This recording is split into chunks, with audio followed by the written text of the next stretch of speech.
नमस्कार दोस्तों, मैं हूं कविता और आप देख रहे हैं कविता टॉकीज। आज के वीडियो में हम चर्चा करेंगे 60 और 70 के दशक की अदाकारा जाहिदा की, जो पहली फिल्म से ही हिट हो गई थी। खुशी खुशी कर दो विदा तुम्हारे बेटे राज।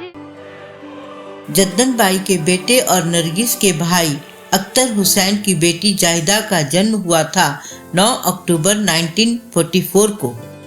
वो अख्तर की 8 संतानों में से एक थीं और सबसे खूबसूरत भी थीं। उन्होंने भी अपनी बुआ नरगिस के नक्शे कदम पर चलते हुए फिल्म अभिनेत्री बनने का सपना देखा था, लेकिन उनकी इस ख्वाहिश के खिलाफ थे खुद उनके पिता। हालांकि उनके चाचा अनवर हुसैन हिंदी फिल्मों में जाने माने कलाकार थे।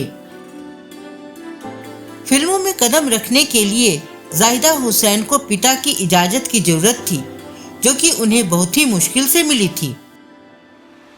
कहते हैं अनवर हुसैन और नरगिस ने अपने भाई से जाहिदा को फिल्मों में उतरने देने के लिए समझाया था।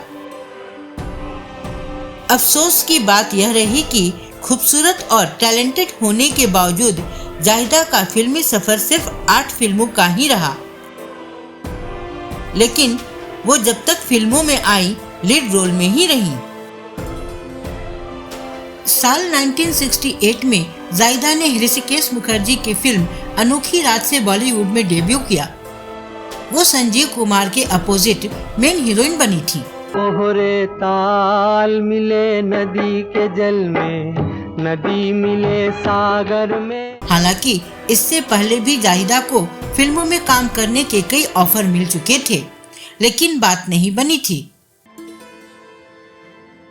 सबसे पहले गुरजत साहब ने उन्हें अपनी फिल्म अली बाबा 40 चोर में काम करने का ऑफर दिया था, लेकिन गुरजत साहब के बारे में मशहूर था कि वो नए कलाकारों का ऑडिशन लेने के बाद उन्हें काम के लिए चक्कर कटवाते थे।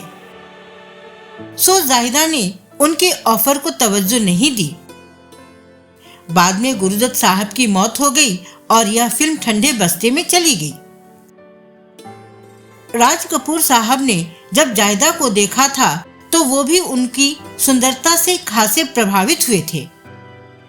कहते हैं राज कपूर साहब ने जाहिदा के पिता अख्तर हुसैन को ब्लैंक चेक दे दिया था और उनकी बेटी को अपनी फिल्म में ब्रेक देना चाहा था, लेकिन बुआ नरगिस ने उन्हें रोक दिया।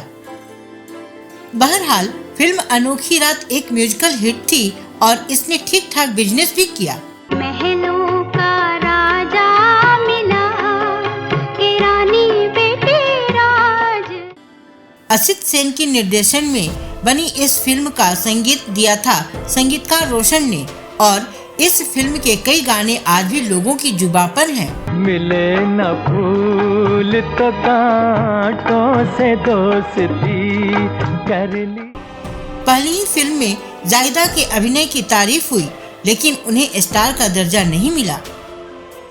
उन्हें बड़ी पहचान मिली 1970 में आई फिल्म प्रेम पुजारी से। हालांकि फिल्म की मुख्य हीरोइन वहीदा रहमान थी, लेकिन इस फिल्म में वो देव आनंद की मंगेतर बनी थी।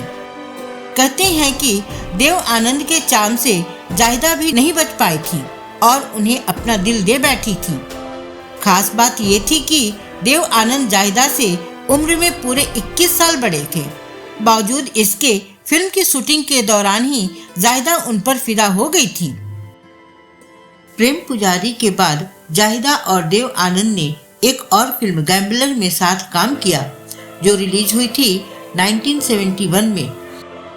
इस फिल्म का गाना चूड़ी नहीं ये मेरा दिल है सुपरहिट हुआ था। चूड़ी नहीं ये मेरा दिल है, देखो देखो टूटे ना। फिल्म में जाहिदा और देव आनंद की जोड़ी को काफी पसंद भी किया गया था।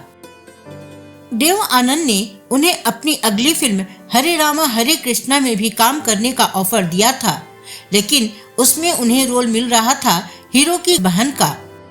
चूंकि देव साहब खुद फिल्म में हीरो बने थे, इसलिए जाहिदा ने पर्दे पर भी उनकी बहन का किरदार अदा करने से इनकार कर दिया।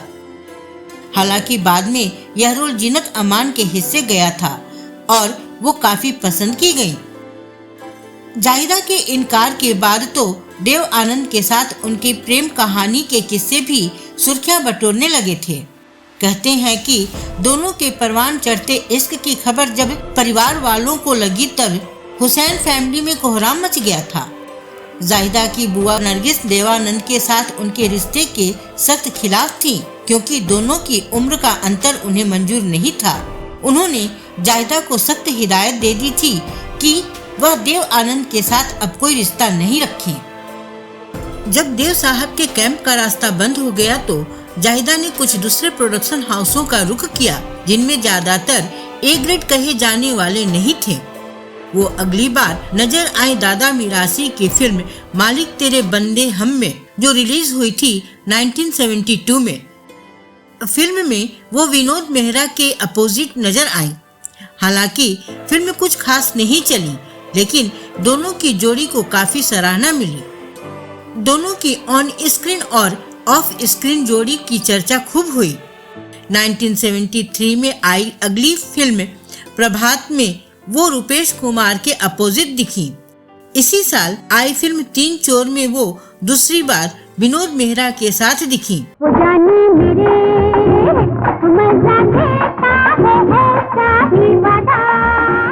यह फिल्म भी दादा मिरासी की थी, जिनकी पिछली फिल्म मालिक तेरे बंदे हमसे दोनों की जोड़ी की शुरुआत हुई थी।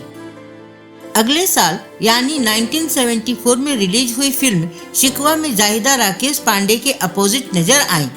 रामचंद्रा के निर्देशन में बनी यह फिल्म भी बॉक्स ऑफिस पर सफल नहीं रही।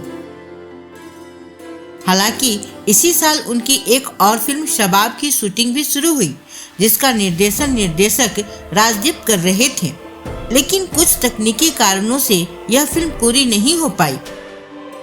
1975 में रिलीज हुई फिल्म नीलिमा में वो एक बार फिर विनोद मेहरा के अपोजिट नजर आई।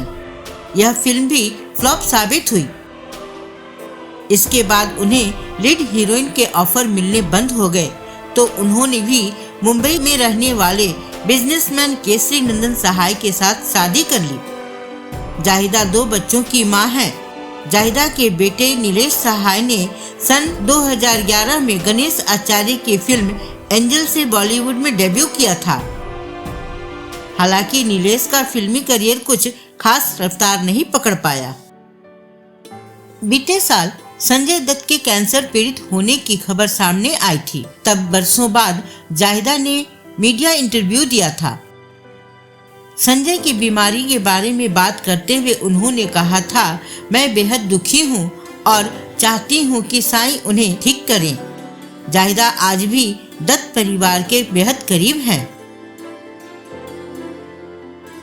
तो दोस्तों, आपको ये वीडियो कैसा लगा हमें कमेंट बॉक्स में जरूर बताइएगा। अगर आपके पास जाहिदा हुसैन सहाय से जुड़ी कोई और जानकारी हो तो वह हमसे अवश्य शेयर कीजिएगा। तो अब दीजिए अपने दोस्त और होस्ट कविता को इजाजत। नमस्कार।